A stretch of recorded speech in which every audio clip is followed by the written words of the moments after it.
Open up with me to 1 Samuel chapter 16. 1 Samuel chapter 16.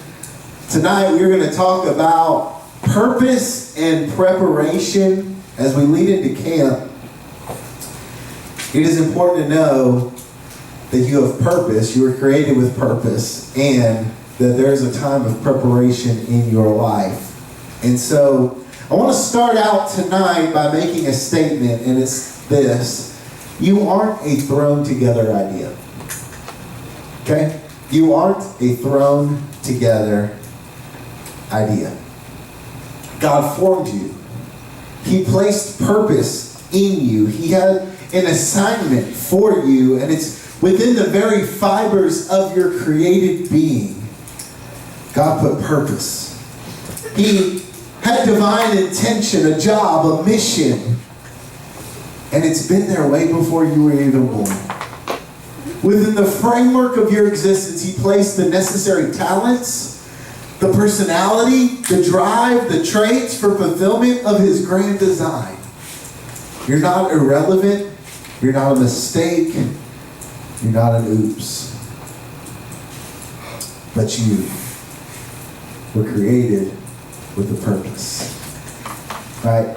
Sometimes it's so easy to compare ourselves to somebody else and to say, well, Lord, if I would just be like that person, if I could just be outgoing like them, if I could just be as cool as them, if I could talk as well as they talk, if I could play sports like they do.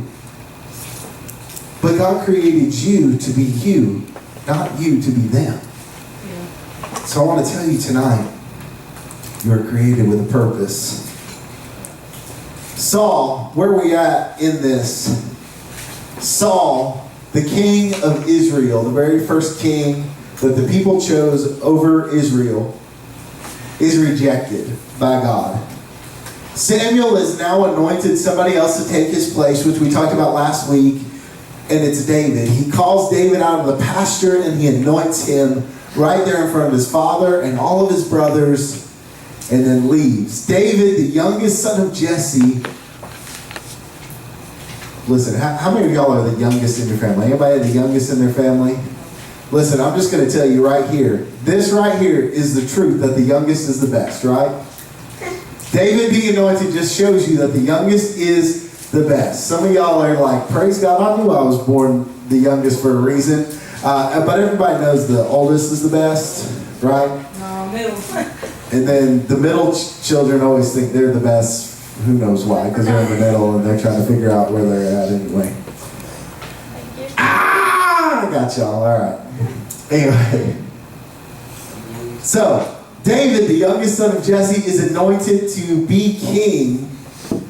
And this is where we pick up the story. David has just been anointed, right? We just read that last week. And here we are moving in the scriptures into 1 Samuel chapter 16, verse 14 through 23. And I didn't put all my scriptures in my thing, so I'm going to read off the screen tonight. Now, the Spirit of the Lord had left Saul, and the Lord sent a tormenting spirit that filled him with depression and fear. And some of Saul's servants said to him, a tormenting spirit from God is troubling you. Let us find a good musician to play the harp. Whenever the tormenting spirit troubles you, he will play soothing music, and you will soon be well again. All right, Saul said, find me someone who plays well and bring him here. One of the servants said to Saul, one of Jesse's sons from Bethlehem is a talented harp player. Not only that, he is a brave warrior, a man of war, and he has good judgment. He is also a fine-looking young man, and the Lord is with him. So Saul sent messengers to Jesse and said, send me your son David, the shepherd. Jesse responded by sending David to Saul along with a young goat, a donkey loaded with bread, and a wineskin full of wine. So David went to Saul and began serving him. Saul loved David very much, and David became his armor bearer. Then Saul sent word to Jesse asking, please let David remain in my service, for I am very pleased with him. And whenever the tormenting spirit from God troubled Saul, David would play the harp, and Saul would feel better, and the tormenting spirit would go away. David Like, I don't know about y'all, but I don't know if, like, I can't tell you how many times I've read David in my Christian walk. Can't tell you how many times I've heard the story of David before. But for some reason in my head, I always put this piece of scripture after David and Goliath. Like, that's the reason they knew who David was. But it's not. This is before. Even before David and Goliath happened. Right? The Lord has anointed David. He's just remained faithful. He's doing what he's called to do. And they call him out as a harp player. Not just a harp player, but a talented harp player, right? And they find him and they call him to serve the king who is now rejected, is being ministered to with worship by the one who's been anointed king to take his place. Isn't that crazy? Think about that for a second. Like, that's crazy, right? David is here. He's a skilled musician. And he plays the soothing music. And it calms him down. Then we move on to 1 Samuel chapter 17. And for time's sake, I know I put all the scriptures in there. Don't even worry about it. For time's sake, I'm just going to go ahead and summarize this story. You've probably heard it 1,001 times. It's one of the most well-known stories in all of the Bible. And it's David and Goliath. I mean, there's a whole Survivor season dedicated to the concept of David and Goliath. There's this whole thing about, like, it's just known as one of the greatest stories of the Bible. And it's this giant, this 9-foot beast of a man, looks a lot like me. Good looking. Good looking. Good answer. Good looking. But he's a huge, burly man, strong. He's got muscles on his muscles. And he's just saying, like, listen, who in Israel is going to come face me? Right? And for 40 days, he comes out and Israel sends nobody to fight him. But you know something that I thought about today and I never thought about before is, why was David not there? If David was with Saul and when the tormenting spirits would take place and he would play the harp, and it also said he was his armor bearer.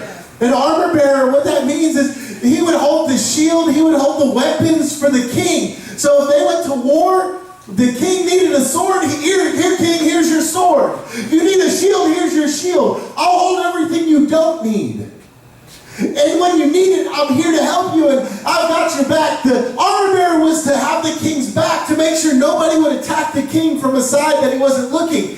It was a very important job, and David had that job, and yet he's not even there.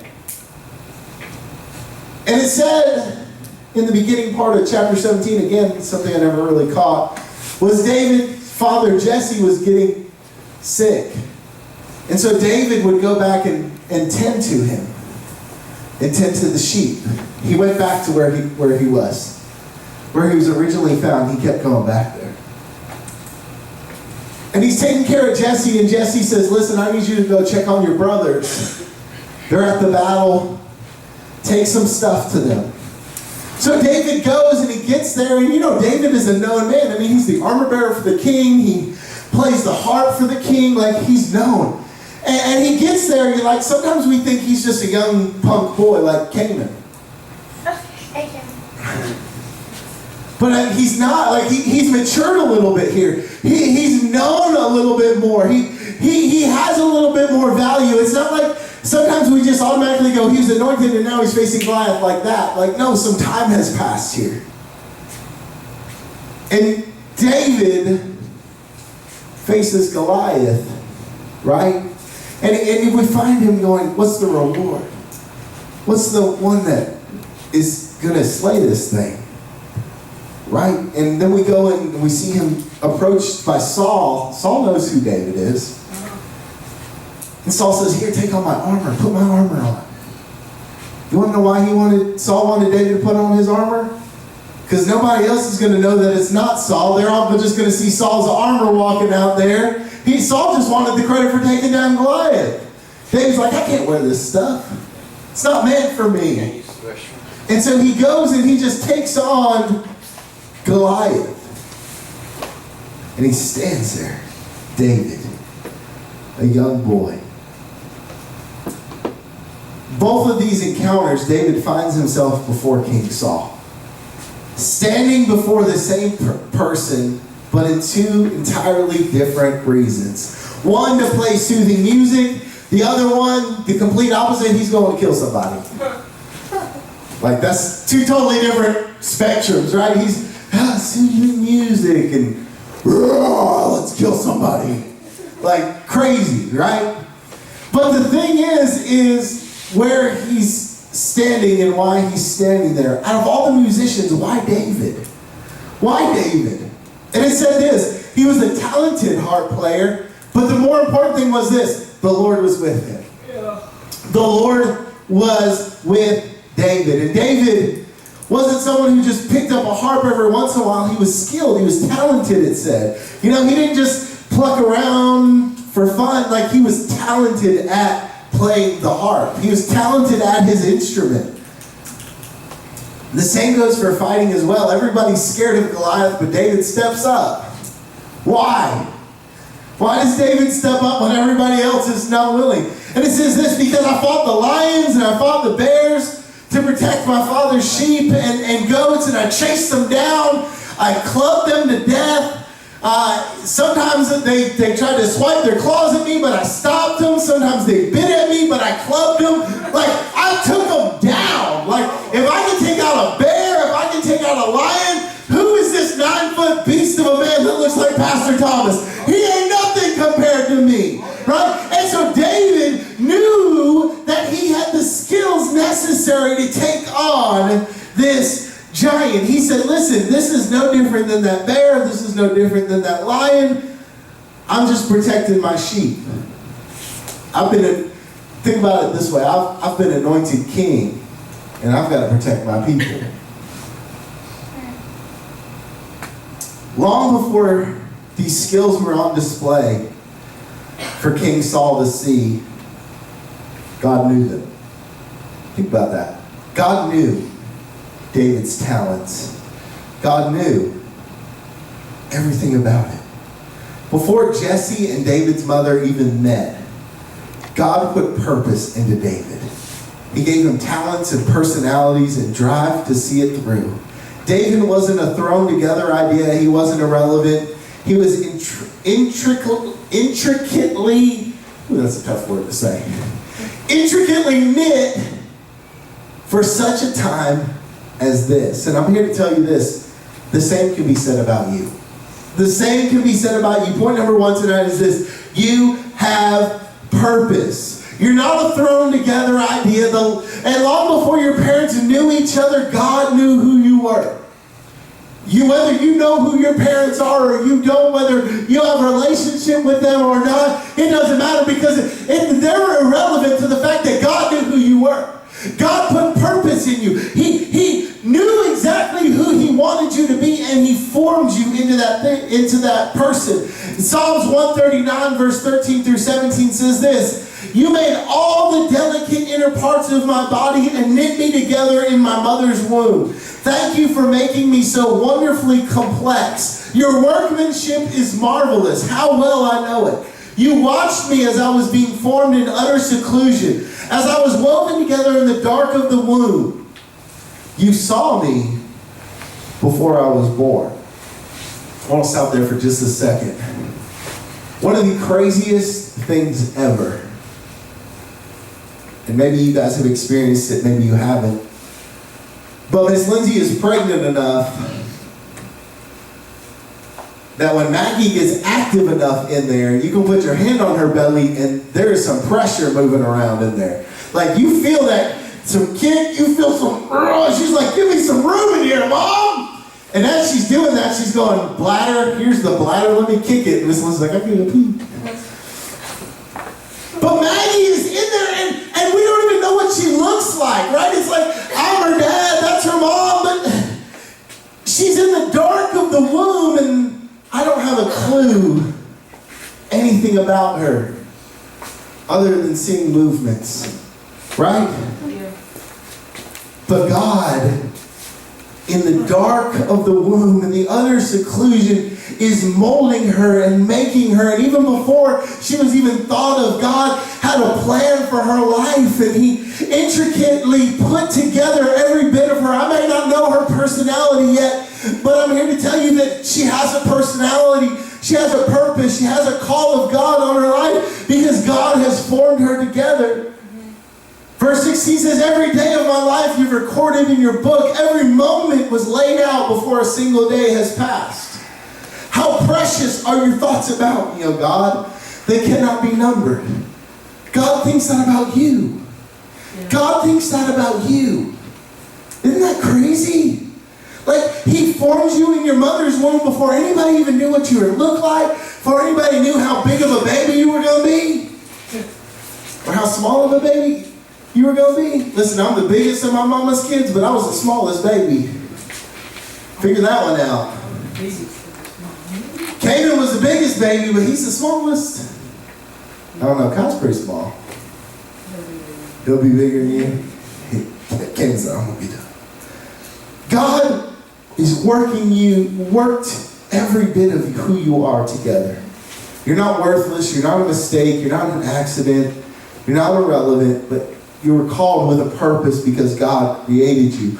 Regardless of the circumstances that brought you into this world, the timing, the placement of your life is no mistake. It has divine intention. You're going through everything you're going through things now, and you've gone through things in your life, and they've all been for a reason. They all have a purpose in who God has created you to be. Point number 2 tonight is this: you've been prepared. You have been prepared. Along with the purpose that He placed inside you at birth, God placed the necessary talents, personality, drive, and traits to fulfill His grand design. David, it looked like being a warrior, and it looked like music. Right? Those were his things. Those were the things that God put in him. But maybe yours is art. Maybe yours is athletic ability. Maybe you have knowledge about technology. Maybe your thing is servanthood. Maybe you're good at public speaking. Maybe you're business savvy. Maybe you're good at teaching something.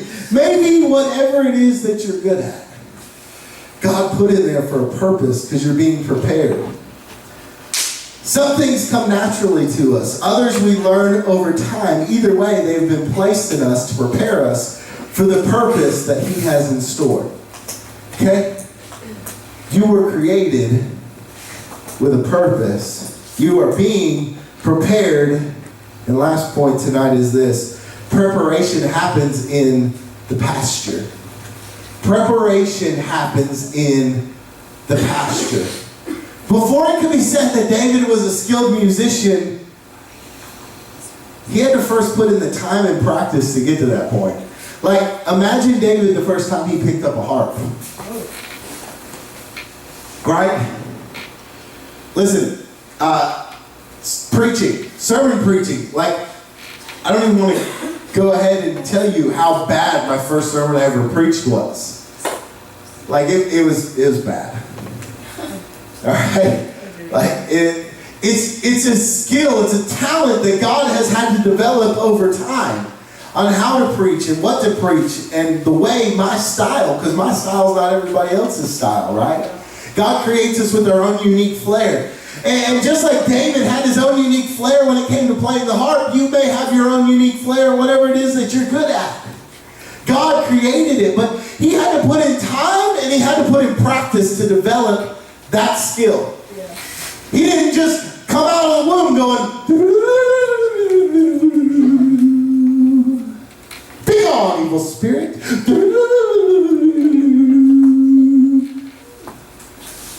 Right? Yeah. It took time. It took practice. It took effort. It took determination. Before David could ever run at a giant with a sling and a stone, he had to first know what it looked like to look an enemy straight in the eyes and prevail. He had to realize that a bear has got nothing on me. I can take him out. He had to look a lion. Like, think about a lion. Right? King of the jungle. Mufasa. Simba. Scar. Look them in the face. Right? If Carson was a lion staring me right in the face, dude, I'd be running. I'd be out of here. I'd be like, nope. I want nothing to do, man. That's scared. That thing will eat me. But David takes him on head on. Head on. How many of y'all ever been to the mountains and seen a bear before? Anybody seen a bear?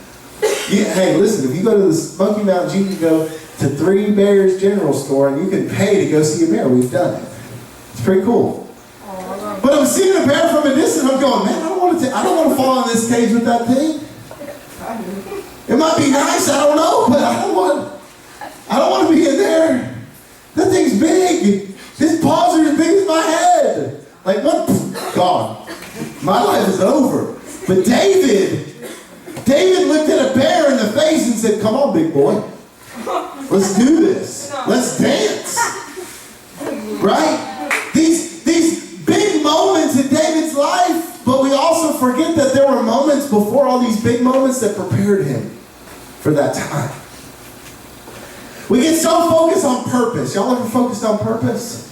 Mm-hmm. Listen, I read a story the other day of a little girl, and she was crying.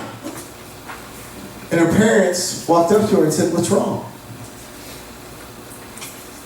And she kind of wiped her tears for a second, and she said, I want my life to have meaning. Why? Because we all long to have meaning in our life. We all long to have purpose in our life. We don't want our life to be nothing. We want our life to be valuable. God created us with a purpose, and we just have to trust the process. We have to trust the pasture. God is doing things in the pasture. God was creating David into who he needed to be in the pasture. God was beginning to do something in the pasture. God was putting him purpose. He was elevating everything he needed. He was teaching him and training him and getting David prepared for these moments. Yeah. But it was in the pasture that he was created. It was in the pasture that everything came to life. It was in the pasture where the time was dedicated to taking hold of these talents and learning them and molding them and maturing in them. See, I'm here to remind you as I come to a close, you're not a thrown together idea. As we get ready for camp, some of you are coming with us, some of you aren't. I'm here to tell you that he's preparing us. Right? He's preparing us for camp. This is a moment, a pasture moment, to get us ready for that moment. Right now, Camp Jackson looks like a 4-day experience of fun with our youth group, right? We're going to play some games. We're going to have fun. We're going to go crazy. We're going to eat Bosco sticks. We're going to eat slushies. We're going to eat the great cafeteria food. Oh, yeah. We're going to see bathrooms backed up because somebody doesn't know how to flush. I'm not ready for that. We're going to get in a hot, sweaty gym. Yay. Get right up to each other and jump and worship and go crazy for God. Yay. But I'm here to tell you this. Camp Jackson is really a pasture. It's really a pasture. It's a place where God is going to take you and he's going to mold you a little bit. It's a place where he's going to take you and put you a little bit deeper into his presence. It's a place where he's going to take some stuff out of you and put some new stuff in you. It's a place where God is developing you into who you are called to be. He's molding you. It's a place where life is found. It's a place where true love, joy, and peace are experienced. It's a place where bondages and burdens are broken and released. It's a place of freedom. It's a place of peace. It is a place that's a pasture. It's a place of preparation. So here's the question I have for you tonight. Are you willing to rest in God's favor? Right, the whole series is based on favor. Are you willing to rest in God's favor? Because here's the deal. We talked about it last week, just a little bit, and we're hitting a little bit more tonight. We all have a purpose. David was anointed, but you don't see him going up to Saul right after that going, all right, boy, I'm anointed as king. Get out. You know where David went? He went back to the pasture and served. Where he met God. A number of the Psalms are written in the pasture. Most of David's life was in the pasture. Tonight, are you willing to rest in the favor of the pasture? Tonight, this is what I want to do for the altars. I have nothing special. I'm not going to pray a special prayer. I'm not going to give a special call. The question is this. Do you want to spend some time in the pasture? Because an altar to me is a place where God's beginning to mold me into who I needed to be. I can't tell you how many altar calls I answered, how many times I responded. Because I knew God, I needed God. And I knew that God needed to do something in me. And this was the place. This was the pasture.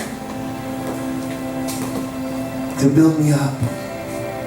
For the calling of God on my life. So maybe tonight you're sitting there and questioning God's call on your life. Maybe you're sitting there questioning your purpose. Maybe you're here going, okay, what are my talents? I don't even know what I'm good at. I'm here to say, God put things in you. He has purposely designed you to be who you are. Maybe you just need some extra time in the pasture. So tonight, if you want some time in the pasture, come and get it.